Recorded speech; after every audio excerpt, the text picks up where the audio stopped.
Okay. Hello po, good afternoon to our to to the two of you. Ask ko lang po muna dun sa about sa DepEd confidential funds kasi sa dulo na po ito nung paglilitis. May sinabi po kasi si State Auditor Roderick Wamil when he was asked kung humingi ba ng exemption ever man ang bise sa audit ng confidential funds. Ang naging sagot po diyan ni Mr. Wamil ay yung paghingi daw po ng audit query instead of ng AOM, supposedly from Attorney Zulaika Lopez and Attorney Michael Poa, ay form of asking exemption na rin doon sa provision ng joint circular. So sa inyo pong pananaw sa prosecution, do you believe that it was actually a form of exemption yung pag ask ng audit query instead of AOM? Well, I think what I can say is that, I won't supplant the answer given by the witness. No? Let's stick to the answer given by the witness himself. No? Tinanong siya, has the Vice President ever asked for exemption with respect to this audit of the use of confidential funds? Like what you've said, malinaw ang sinagot niya. That meeting, he considered it as a request for an exemption, no? Dahil tulad ng sinabi niya kanina, they requested, pinakiusap nila kung pwede, kung may makita silang findings, wag nang mag-issue ng AOM, no? Or Audit Observation Memorandum. Ang sabi nga niya, kung pwede, instead of an AOM, just issue audit queries na hindi napagbigyan dahil nga walang concept ng audit query sa loob ng joint circular, kung saan ito yung nag-govern ng use and liquidation of confidential funds. But of course, I also want to be fair, to Attorney Poa. Maybe he could give also, I'm sure you're going to ask him about this, and maybe he could give some clarification, about this meeting, and he could give his side, regarding it, just to be fair, right? But yes, naging maliwanag yun. It appears that a few days before that AOM was actually issued, that meeting was held, and so they requested for this, and long and short of it is yun. Ganon ang dating, dun sa auditor na nag-handle nito, si Attorney Wamil. Ang dating sa kanya, they're requesting for an exemption. Sir, just a short follow-up on that. May nakikita po bang something irregular yung prosecution sa naging supposed actions ng nina Attorney Poe and Attorney Zulaika na mag-set ng meeting with Attorney Wamil and ask for an audit query instead of issuing an AOM? May irregular po ba dun sa meeting na yun or wala naman? Well, yung conclusion na yan, as to whether or not it's irregular, we'll leave it to the impeachment court to reach the conclusion and the decision in that matter. But at the very least, it raises questions that must be answered, right? Because of the timing and what was discussed. Okay po. Next question ko na po siguro. Earlier din po during the defense cross-examination, may pinakita pong dokumento si Attorney Michael Poa, a 2014 document stating that during the time of Vice President Jejo Marbinay, may SARO na inilabas na supposedly proving that there is confidential funds during his time. And this is contrary to what State Auditor Roderick Wamil said yesterday na sa previous 3 administrations from VP Binay, Lenny, and VP Sara, si VP Sara lang yung nagka-confidential funds. Does this affect the case po or your case? Kasi mahalaga po ba talaga na ma-establish na si VP Sara lang yung may confidential funds or hindi po yun yung usapin? At the end of the day, hindi naman yan yung main point dito, Kasi ang point dyan, lahat na makatanggap ng confidential funds dito. So ngayon, pinag-uusapan natin dito, confidential funds na ginamit ng Vice Presidente. These are public funds, so she should account for them properly in accordance with the rules, as stated in that joint circular. But balikan ko lang yun, ang naging tugon ng witness nung tinanong siya dito, sabi niya he's not familiar with it. In fact, tinanong nga niya did they liquidate? No? Kasi doon siya merong knowledge. Kung they liquidated it, I did not get a chance to see that document, but based on what you've said and what was mentioned a while ago, mukhang sinasabi na aprubahan ang pagbigay ng confidential fund. Pero tanong nga is, nagamit ba talaga yun? That's a completely different matter. And kung nag-liquidate sila, dun lang siya magkakaroon ng partisipasyon, no? Kung sinabmit itong liquidation documents na to sa ICFAO nung nandun siya sa panahon na yun. Kaya nga sabi niya, hindi ako familiar. Idagdag ko lang dyan, no? Ang katanungan kasi is, nagkaroon ba ng confidential funds si former Vice President Jejo Marbinay o hindi? Now, ang tinutumbok ng impeachment court ay whether nagamit ba ng husto o hindi ang confidential fund na ibinigay sa Office of the Vice President at sa Department of Education. Sang-ayon sa PD 1445 at dun na rin, no, sa Joint Circular number 15, ito yung guidelines kung ano ang dapat pagkagastosan ng confidential fund. Kasi ang pinag-uusapan dito is, it's not whether you have or you have not confidential fund. Ang pinag-uusapan dito is, kapag meron kang confidential fund, hindi pwedeng gastusin mo yon sang-ayon sa gusto mo. Meron kang pagbabasihan na ano ba ang direksyon, ano ba yung output na gusto mo. Ito ba ay against drugs? Ito ba ay against terrorism? Ano ba yung mga bagay na covered ng confidential funds na expenditure, basically because lahat naman po yan, pera galing sa taong bayan. Pera galing sa buwis. Nagagastusin natin para rin ibalik ang benepisyo sa tao, kagaya ng pagsugpo ng drugs, pagsugpo ng mga kalamidad na unexpected, no? Pagsugpo ng terorismo, kung saan maapektuhan ang ekonomiya ng ating bansa. Yan ang tinutumbok dito. At kung pakikinggan natin ang ating witness kanina, si Attorney Wamil from the Commission on Audit. Ang kanyang sinasabi ay ito ang mga pinagkagastusan sang-ayon sa report sa kanya. Aside from the fact na lumampas na siya dun sa covered na dapat 2022,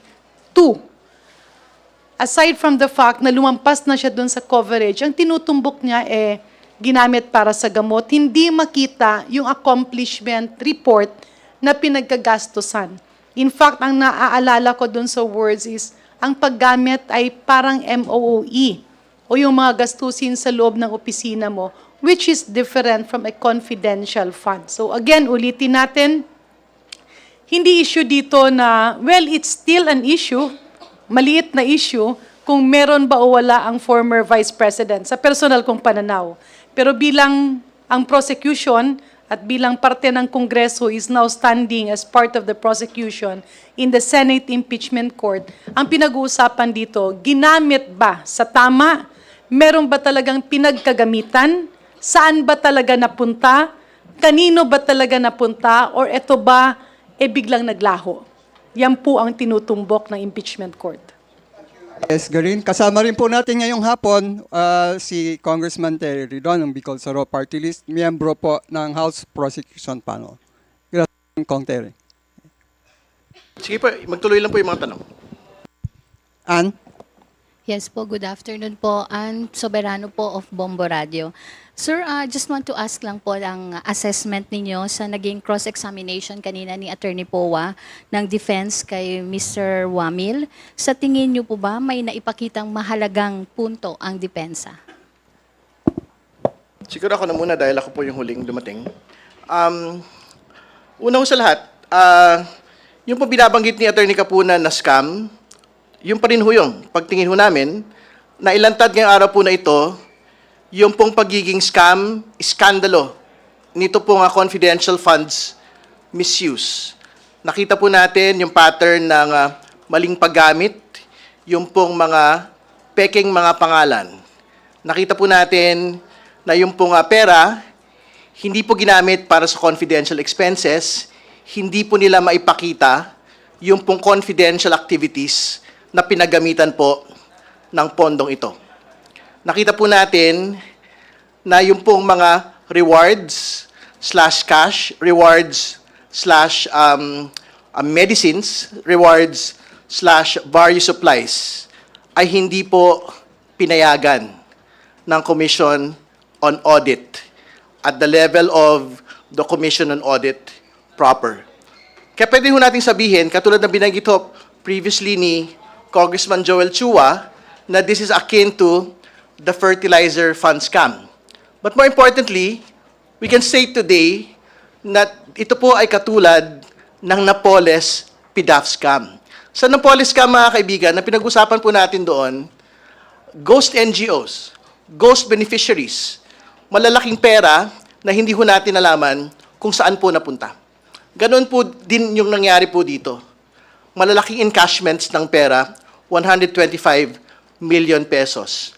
Pagkakakilala ho natin kay Mary Grace Piatos, Nova Santos, Milky Sikuya, hanggang sa araw na ito, hindi po liquidated ng maayos yung pong paggamit nito pong mga pondong ito. At ano yung sabi kanina sa pagdinig?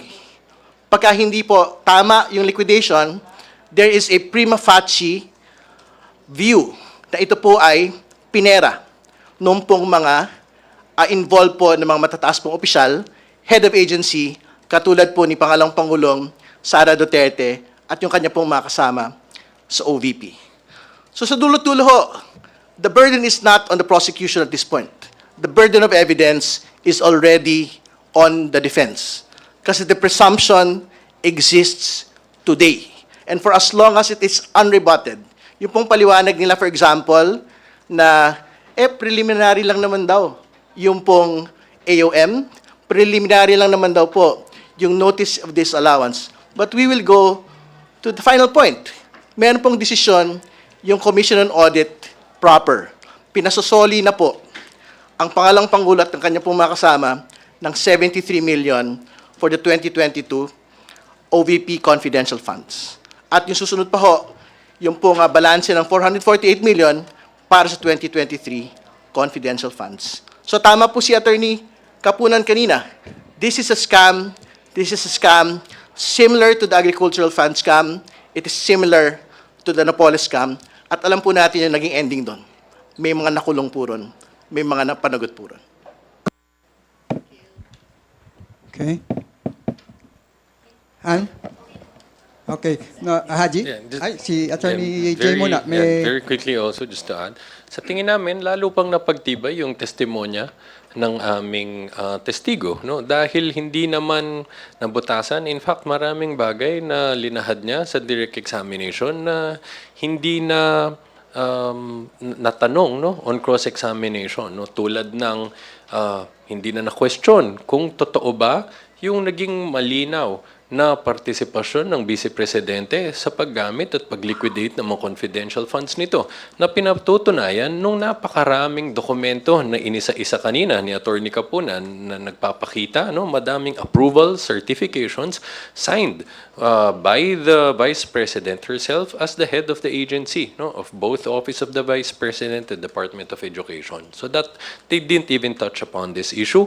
Maliwanag, hindi ito nabutasan. No? Pangalawa, yung pinakamahalagang tanong dito, tulad nga ng nasaan ang mga resibo to show na nagkaroon talaga ng pagbili ng mga medical supplies, no?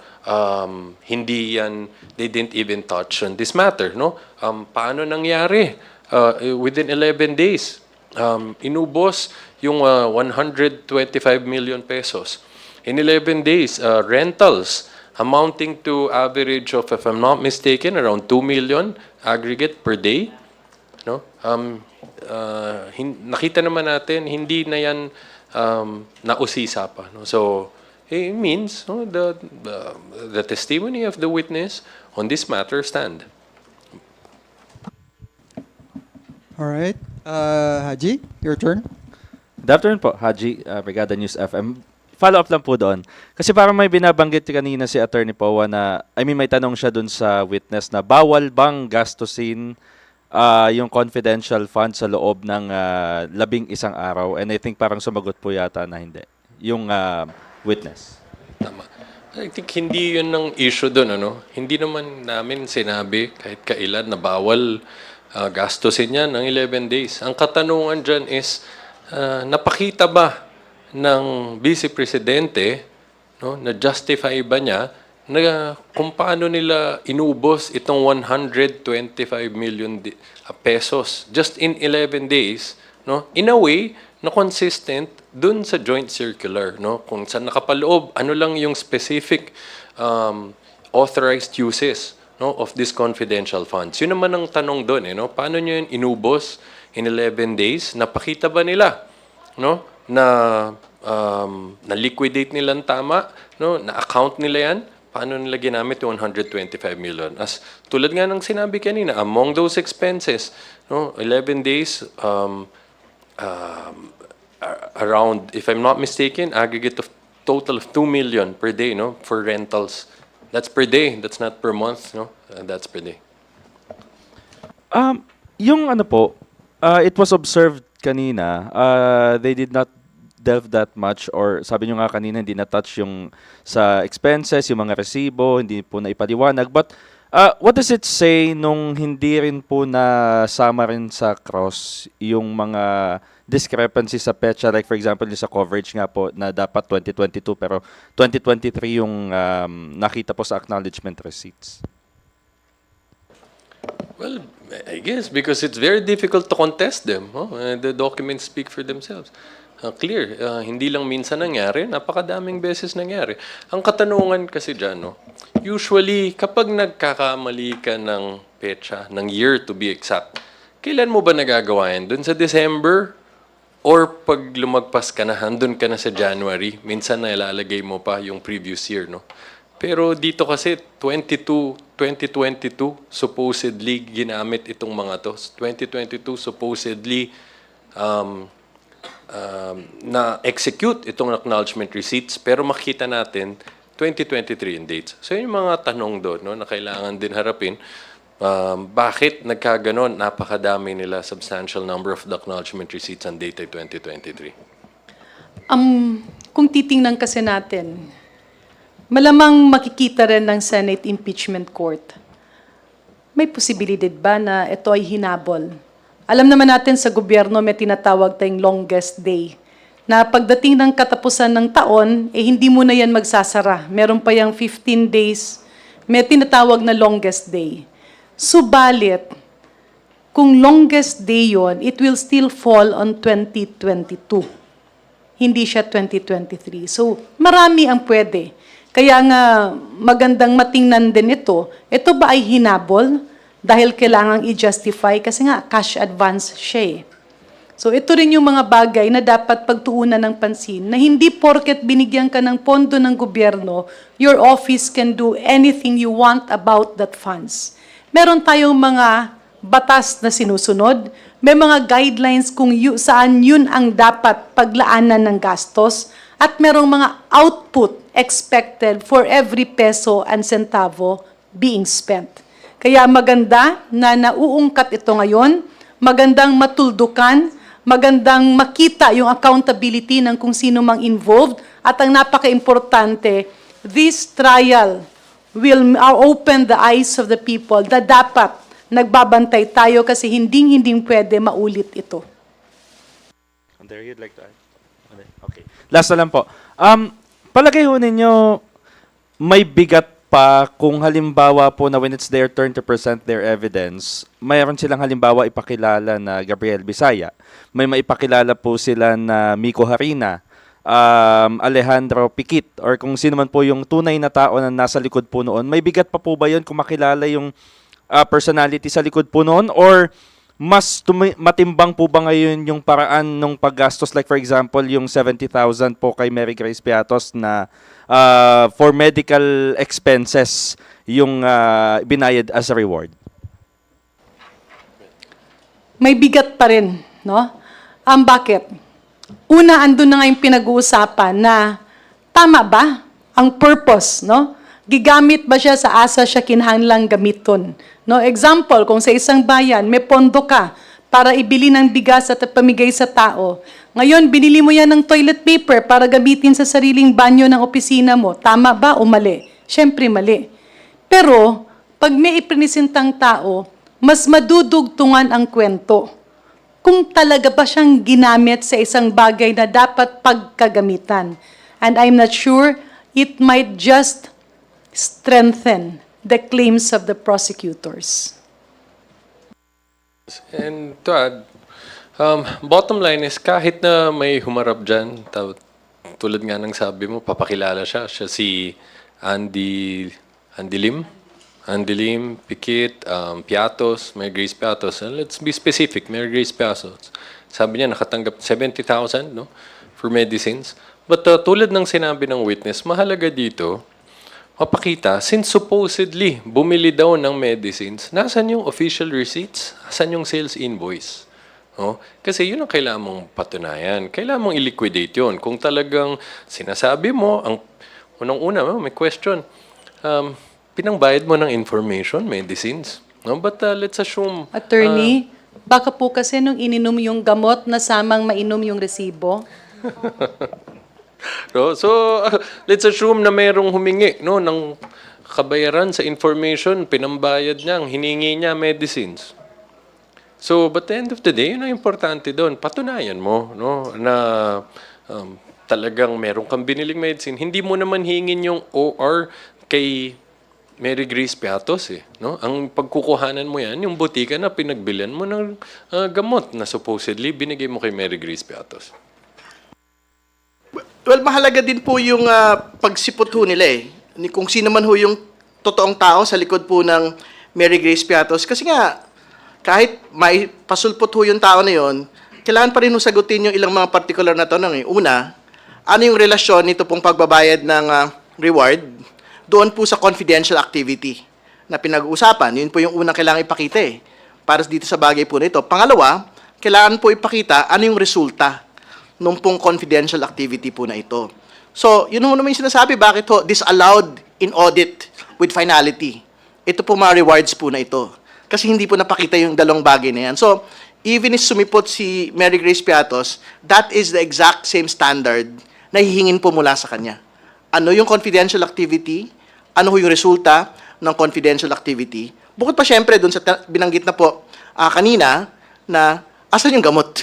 Ano yung tipo ng gamot na binili? Ibang bagay pa ho yun eh. Kasi specific to the item. So for example, kung various goods, rewards, various goods, ano yung various goods na actual na binili para dito sa mga pinagbigyan po ng matangit. But more importantly, and this is not for this particular witness, pagka ho kasi sinalang din, for example, yung pong NBI tsaka PSA, dito na rin yung mapag-uusapan eh, na talaga pong parang it's not just the disallowed in audit na mga rewards, yung pong pinera dito.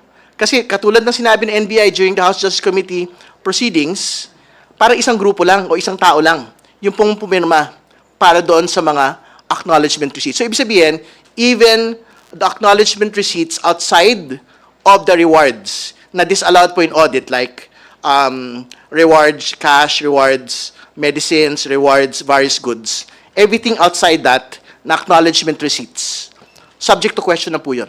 Kasi nga, yung NBI, sinasabi nila, parang ilang tao lang yung pumirma para dito.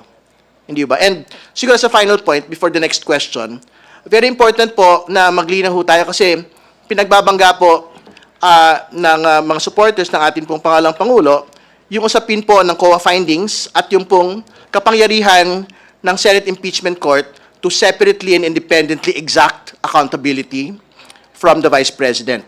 Lahat pong ito, including the COA reports, including the COA findings, will serve as the facts, will serve as the basis and the evidence for the Senate Impeachment Court to make a determination on betrayal of public trust dito po sa confidential funds misuse.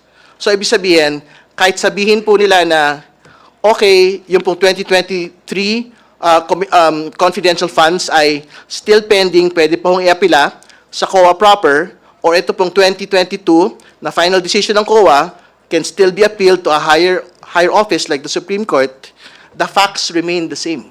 Hindi ba? Na meron pong maling paggamit ng confidential funds for 2022 and for 2023. And it is up for the Senate Impeachment Court to make that determination on betrayal of public trust.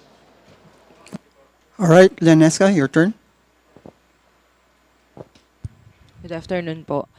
Yung invocation lang po ng defense of VP Binay having confidential fund allocation in 2014, was it a sound argument to raise that issue given na yung 2014 allocation ni BBB9 ng confidential fund ay hindi pa naman po governed nung 2015 joint circular. Hindi po ba misleading yon on the part of the defense? How do you describe that move? Thank you. Speaking as a layman, no, not as a lawyer, ang pananaw ko kasi doon is pilit na hinahanapan ng nililihis ang usapin doon sa talagang dapat pag-usapan. The issue here is nabigyan ka ng pondo, merong guidelines, Joint Circular number 15, kung saan siya pwedeng gamitin. At ano yung output na kailangan. Yan ay hindi matumbok hanggang ngayon. So, andun yung pondo na bigay, ginamit sa mga bagay na malamang, according to the Commission on Audit, hindi pwede, hindi swak, hindi pasok sa confidential fund kung meron mang pinagkagamitan. So, nirerespeto natin ang defense, subalit ang pananaw ko ay tila nililihis ang issue dun sa totoong pinag-uusapan. Was there betrayal of public trust? Merong bang, sa Tagalog,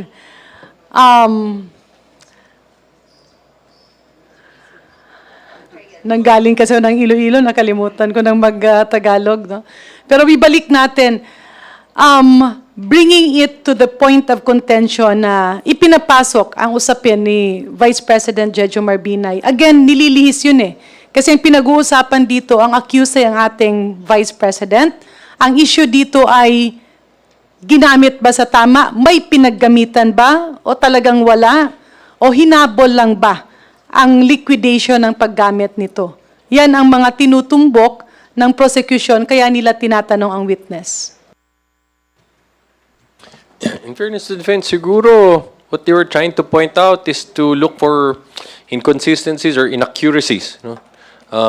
In some of the answers given by the accused. So, I mean the witness, Attorney Wamil, no? Dahil yesterday, sinabi niya, and so far as he's aware, na-encounter niya, Office of the Vice President, since 2014, ang na-audit niya na confidential funds, ito lang kay VP Sara. So that's why they wanted to confront him with that, no? But again, we'll leave it to the impeachment court. Kung sa tingin nila, yung ganyang klaseng bagay, will it really materially affect the substance of his testimony, no? But unang-una, tulad na nga sabi natin kanina, no? Sabi nga ni Attorney Wamil, nagamit ho ba yung amount na yan at na-liquidate ba yan, no? So, in the first place, did he really give an inaccurate statement? Dahil ang sinabi naman niya, yun lang ang na-audit niya, no? Ang pinakita lang naman kanina, may pondong na-approve, supposedly, no? Again, no one has even authenticated that document yet.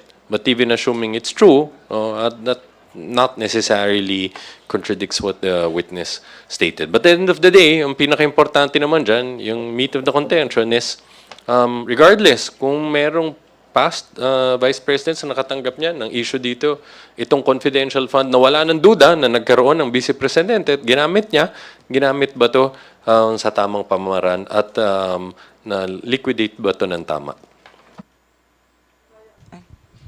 Follow-up lang po, sir. Yung yung decision po ng Vice President sa Office of the Vice President to ask for audit findings rather than yung na-issuing audit observation memorandum, is that, would you say that it's already an admission na merong negligence on their part in terms of liquidating the confidential fund? To be exact, first, ang ginamit na words ng witness is audit query. No? Sabi niya, kung meron kayong mga observations, pwede ba audit query na lang issue nyo instead of an AOM? Now, pag tanggap ba to, or is this an admission na meron talaga silang violations? That assumes that when they asked for a meeting, they already knew that an AOM was forthcoming, no? Kasi kung sasabihin mong kaya nga ba hiningi na nito, does it mean they already admitted, no? Meron deficiencies. But wala namang, to be fair, wala namang ganong statement nung witness, no, na alam na nila na may AOM. That's why they made that request. But I guess what's important is, regardless of that request, the COA did not grant that request and they still issued the AOM, no? But ang sigurong isa lang importante dyan, no? Tinanong nila paano ba ano ba yung proseso dito? Paano ba mag-comply? At they were directed to the provisions of the joint circular. And despite this guidance, hindi pa rin sila nakapag-comply. No? As in fact, na-issuean sila ng AOM. After na-issue ng AOM, they made the response. Na-issuean pa rin sila notice of suspension. And then, to be testified by the next witnesses, ultimately, notice of disallowance. Idagdag ko lang, no? Siguro, of course, we respect, no, the Office of the Vice President and the Defense, dun nga sa pag-request nila ng audit query. But if we look at the process, ano po bang proseso sa gobyerno para sa kaalaman ng lahat? Kapag merong AOM or Audit Observation Memo, dapat sagutin nyo ng ahensya. Kapag hindi mo masagot, ay magiging notice of disallowance siya or notice of suspension. Ibig sabihin, papanagutan ng mga taong involved at ng opisinang yaan dahil may nakitang may findings at nagbigyan prueba ng COA. No? Kasi yung AOM serves as the first step para meron ka pang leeway, meron kang karapatang depensahan ang opisina mo o ang sarili mo. Now, after that, pag hindi mo talaga madepensahan at makita ang ginamit siya sa mali or hindi siya makita kung saan ginamit, pupunta ka na sa suspension or disallowance. Now, requesting for an audit query is actually going several steps backward. Parang either humihingi ng oras or baka pwedeng wag na muna, tarang technically hindi magiging official yung issuance. Para kapag meron silang isinagot or kulang or walang masagot, ay hindi siya maging disallowance. Now, on that aspect naman, kaya nga meron tayong commission on audit. Because this is the taxpayers' money being entrusted. Gisalig sa imong opisina, gisalig sa pila ka tawo ang dako nga kantidad sa atong kaban, no? And when that trust is given to you, you should not break or translate that to distrust. Siguro, to answer the point on the audit query request, no? Kailangan nating ipaliwanag na medyo makapalimuka ng mga involved doon sa OVP. Sino ba yung mga yon? OVP at Department of Education to even ask an audit query from the Commission on Audit. Kasi hindi ba poder ho nila yun? Trabaho nila yun eh. To actually issue audit observation memoranda or audit query memoranda. Ibig sabihin, ang Commission on Audit po yung mapagpasya kung alin po yung tipo ng mga memoranda yung i-issue ng Commission on Audit sa iba't iba pong mga opisina. It is not subject to a request. It is not subject to a favor by any other agency. Ibig sabihin, kung ano man ho yung lumapag na audit observation or audit document, kailangan pong tanggapin ng opisina yon. So, ibig sabihin, wala po sa lugar para magkaroon ng pagpupulong at makiusap at magsabi na imbis na AOM ang i-issue, audit query na lang po ang i-issue. Hindi ho ba? Hindi ho ba yan pong mga ganyan tipo yung kinaiinisan ng atin pong mga kababayan? Yung pong huli pero hindi kulong. Hindi ho ba? Yan po yung exact situation po rito. They knew that an audit observation was forthcoming. Pero let's have a meeting, baka pwede naman, audit query na lang. Kasi yung audit query po, from the name itself, ibig sabihin, it is preparatory to an audit observation memoranda. Ibig sabihin, wala pa ho tayong actual observations ng maling paggamit, irregular po na paggamit. So, the meeting itself is actually irregular. Katulad na sinabi ko kanina, it is improper makapal yung mukha nung pong mga tao na nag-request po nito. It is Zulaika Lopez, and with respect to the Defense Counsel, Attorney Powa, representing the Department of Education, it was improper. It should not have happened. Sir, I think that is what they wanted to do. They tried to influence the agency instead of issuing an audit observation memoranda for both the OVP and the Department of Education. They wanted a slap on the wrist. An audit query memoranda lang po. Sir, regarding that line, that issue pa rin, no, sir? Kasi last March, if I recall correctly, tinitignan ko yung article, kayo yung nag-raise nung issue na may dalawang abogado si VP Sara, Attorney Powa and Attorney Monsayak, na may potential na maging witness kung magkakaroon ng impeachment trial. Lumitaw ba yung issue na to ngayon? Dahil yung mismo cross-examine, yun yung abogado na kasama dun sa OVP. DepEd. Well, only specific to that point, syempre, there's a little bit of concern relating to that. Pero we have to discuss with the panel if there are like continuing issues relating to that po. Kasi, but you are correct. Though, parang it felt a bit awkward that we are talking about the same person, subject of the query, and also the same person is subjecting the person to a cross. Sir, do you think nag-a-apply pa rin yung theory ng iba na meron kasing mga nagsasabi na kaya raw tinap as lawyers previously si Attorney Monsayak tas ngayon si Attorney Powa is because they want to prevent a cross-examination or a direct examination of the said lawyer? Well, to be fair to Attorney Powa naman po, we will hold him to his commitment that in the event that he is sought as witness by the prosecution, he will state his truth, no? So, and subject himself to direct and cross-examination. So, we still hold him to that commitment, and he still has our respect as a part of the defense panel. Sir, I'll jump forward. Is there a plan to call him to the witness stand regarding this issue or maybe any other issue in the future? We will have to decide. I cannot make a commitment today. All right. Thank you, Gab. Isa, your turn. Good afternoon po. Samantalahin ko lang po na nandito si DS Janet Garin. Kasi yesterday po, kung di po ako nagkakamali, nagkaroon po ng rigodon sa mga chairmanship and meron din po nga deputy speaker na nawala, si Congresswoman Christine Mihan Singson. And nililink po kasi doon yung pong hindi nila pagsuporta or hindi pagboto po sa impeachment complaint or case versus Vice President Sara Duterte. Pakilinaw na lang din po, DS. Thank you po. Yung mga ganong bagay ay desisyon ng bawat partido. Kaya makikita mo na bawat partido may allocation ng kanilang mga komitiba at leadership position. At bawat partido ay nagkakaroon ng changes sa kanilang mga representation every now and then. Pero masasabi niyo po na wala siyang kinalaman sa impeachment? May kinalaman po ba? Ano po yung katotohanan?